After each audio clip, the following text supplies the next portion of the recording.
Hello friends, welcome to our channel. వచ్చేసానండి eyebrows వీడియోతో. చాలా రోజుల తర్వాత ఒక మంచి ఐబ్రో నేనెలా చేశాను అన్నది ఈరోజు ఈ వీడియోలో మీతో షేర్ చేసుకుంటున్నాను. చూస్తున్నారు కదండీ, చేయకముందు, చేసిన తర్వాత తేడా గమనించారా? చేసిన తర్వాత కన్నా చేయకముందు ఎంత ఒత్తుగా అనిపిస్తుంది. అవునండి. ఆ ఐబ్రో మొదలు చూడండి ఎంత థిక్‌గాను, పొడవుగాను హెయిర్ ఉన్నట్టు అనిపిస్తుంది. మిడిల్‌లోకొచ్చేసి కరువుగా అలా బెండ్ అయ్యి, ఆ ప్లేస్‌లో వెంట్రుకలు చాలా పలసగా ఉన్నట్టు అనిపిస్తున్నాయి. ఐబ్రో మొదలు చూడండి 2 ఐబ్రోస్‌లు కలిసినట్టుగా గూడా కనిపిస్తున్నాయి. గమనించారా? ఇప్పుడైతే నేను ఐబ్రో చేయటానికి రెడీ అయ్యానండి. స్టార్టింగ్ చేసేటప్పుడు ఆ మొదల్లో ఉన్న పొడవైన వెంట్రుకల్ని అలా కట్ చేశాను. కరెక్ట్‌గా షేప్ ఎలా వస్తుంది, ఏంటి అనేది మనకు తెలుసు కాబట్టి, ఆ షేప్ ప్రకారం అలా కట్ చేసి, ఆ తర్వాత పైన ఫోర్‌హెడ్ పైనున్న బేబీ హెయిర్‌ని చేస్తూనే ఐబ్రో లైన్ చేసుకోవాలి. అలా కొంచెం అలా లైన్ తీయటమే మనకు చూడండి ఎక్కడైతే పలసగాను గ్యాప్ ఉన్నట్టు కనిపిస్తుందో మీరొక్కసారి గమనించండి. ఒకవైపు తిక్కుగానే ఉంది. ఇంకోవైపు తిక్కుగా ఉంది. మిడిల్‌లో వచ్చేసి అక్కడ పలసగా అనిపిస్తుంది చూసారా? ఆ పలసగా ఉన్న ప్లేస్‌లో ఉంటే ఉందిలే అని చెప్పి ఆ 4 వెంట్రుకలు కూడా తీయకుండా ఉండాలండి. అలా ఉంటేనే నెక్స్ట్ టైమ్ అంటే ఈ పాప నాకు దగ్గరికి రావటం ఫస్ట్ టైమ్ అండి ఐబ్రోస్ చేయించుకోవటం. నెక్స్ట్ టైమ్ ఆ బేబీ హెయిర్‌గా ఉన్న ఆ వెంట్రుక ఇంకొంచెం పెరుగుతుంది కాబట్టి కవర్ చేసుకోవచ్చు. ఇప్పుడైతే కింద రెప్ప పైన ఐబ్రోస్ చేస్తున్నానండి. అదే ఆ వెంట్రుకలు షేప్ ఉన్నదాని ప్రకారం చక్కగా నీట్‌గా చేయటానికి ప్రిపేర్ అవుతున్నాను. చూడండి మిడిల్‌లో ఎంత ఒత్తుగా అనిపిస్తుందో ఐబ్రోకి, అలానే ఆ చివర సన్నం. తెలిసిందే కదా! చివర సన్నగానే ఉంటుంది. మొదల్లో గూడా చాలా పలసగాను ఉన్నాయి వెంట్రుకలు. అలానే కొంచెం ఒకవైపుకి అంటే కిందకి ఒరిగినట్టుగా గూడా అనిపిస్తుంది. అలా ఉన్నప్పుడు సన్నగా కూడా అనిపిస్తదండి. అందుకని ఉన్నది ఉన్నట్టుగా కాకుండా ఆ ఐబ్రో ఎలా చెయ్యాలి, ఏంటి అన్నది మనం వాళ్ళని బట్టి గమనించుకొని ఐబ్రో చేయటం స్టార్ట్ చేయాలి.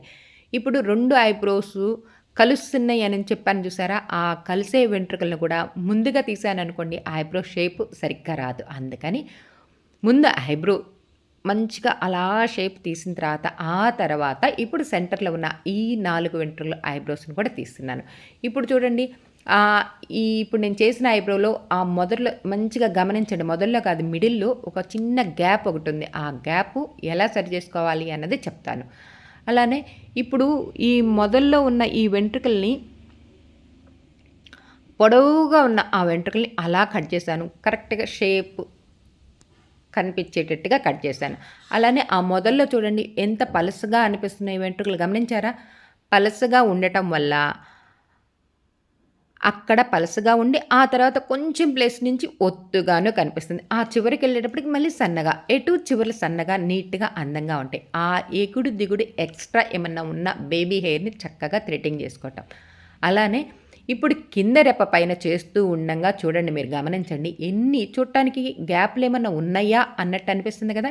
ఇప్పుడు నేను ఐబ్రో చేస్తున్నాను గదా! చేస్తున్నప్పుడు గమనించండి మీకు ఎన్ని గ్యాప్‌లు కనిపిస్తాయో. అవునండి. ఐబ్రో చేయక ముందు ఒకసారి చూసారు గదా!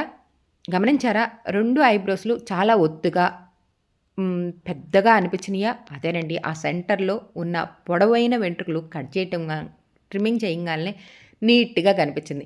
ఇప్పుడు ఇలా థ్రెడ్డింగ్ చేస్తున్నప్పుడు ఎన్ని గ్యాపులు బయటపడినాయో చూడండి. ఎన్ని గ్యాపులున్నాయో మధ్యలో గ్యాప్స్ ఉన్నాయి. ఆ గ్యాపులు ఉన్నా సరే అనని చెప్పి మనం గ్యాప్ ప్రకారం ఐబ్రో గనక చేశామనుకోండి, ఐబ్రోస్ సన్నగా అనిపిస్తాయి.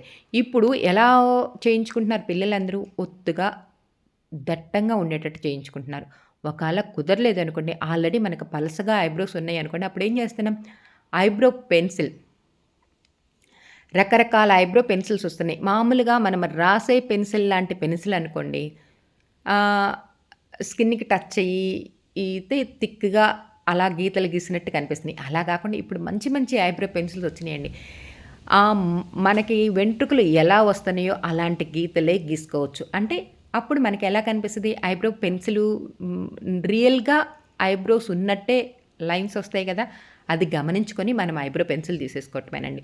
చూడండి ఫైనల్‌గా నేను చేసిన ఐబ్రోస్ ఎక్కడన్నా 1, 2 గ్యాపులు ఉన్నప్పుడు, ఆ గ్యాపులు ఉన్నాయి కదా అని చెప్పి సన్నగా చేయకుండా, ఆ గ్యాపులున్న ప్లేస్‌లో ఐబ్రో పెన్సిల్ అప్లై చేసుకున్నామనుకోండి నీట్‌గా ఉంటుంది.